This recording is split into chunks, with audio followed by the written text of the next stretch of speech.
Hello everyone. Today we are going to discuss about the basic property of electric charges.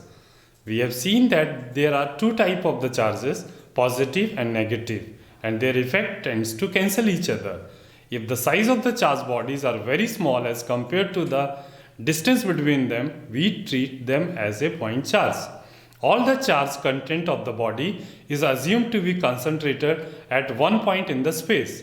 So let us start discussion about the property of charges. The number one is additive property of the charge. If a system contains 2 point charges Q1 and Q2 and the total charge is obtained by simply adding algebraically, that is Q1 and Q2. In a simple way, we can say that we are having a charge of plus 2 coulomb and a charge of minus 3 coulomb. So the total result is equal to minus 1 coulomb.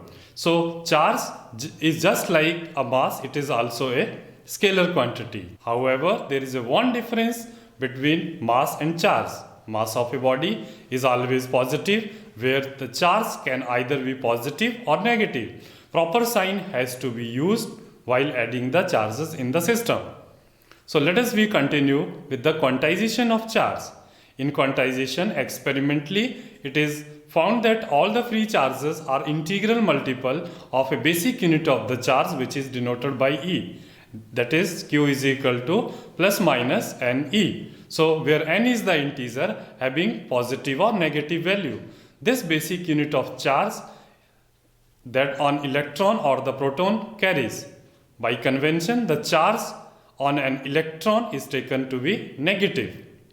So the fact that electric charge is always an integral multiple of E is termed as quantization of charge. The quantization of charge was first suggested by the Michael Faraday and was experimentally demonstrated by the Millikan in 1912.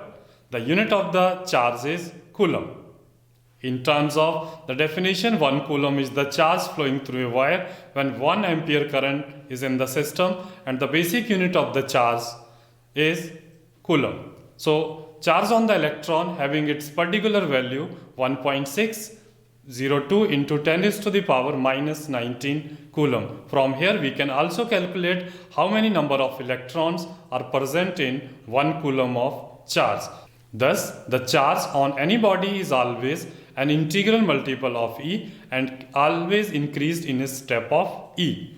So let us continue with the conservation of charge.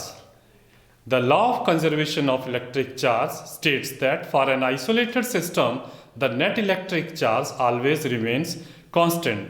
Here in the example, you can see the two bodies having the charge when they comes in contact to each other. So after the contact, the charges are uniformly distributed. So the charges are transferred from object B to object A, but the total charge remains constant throughout the system. A glass rod, when rubbed with a silk, becomes positive as it loses electron, and the silk becomes negative by an equal amount on gaining these electrons. So the isolated system of the glass and the silk is neutral. In the pair production, when the gamma rays transferred into electrons and positron, the expression is also shown here. So in nuclear reactions, we also find how the charge is conserved. In the particular case, the initial charge, that is 92 plus 0, that is equal to 92. But in the final, when we are getting 54, 38 plus 0, that is again 92. So ultimately we can say the charges are conserved. Let us have the reflection what we have studied till now. The first question, the law of conservation of electric charge states that for an isolated system, the net electric charge, we are having the options. Number 1, increases, decreases, remains constant, or becomes 0. Yes, the correct option is C, that is remains constant. Come to the second one. When a glass rod is rubbed with silk, becomes positive as it loses electron, and the silk becomes dash by an equal amount on gaining these electrons. That is positive, negative, 0, or neutral. So the correct option is becomes negative by an equal amount on gaining these electrons. Thank you.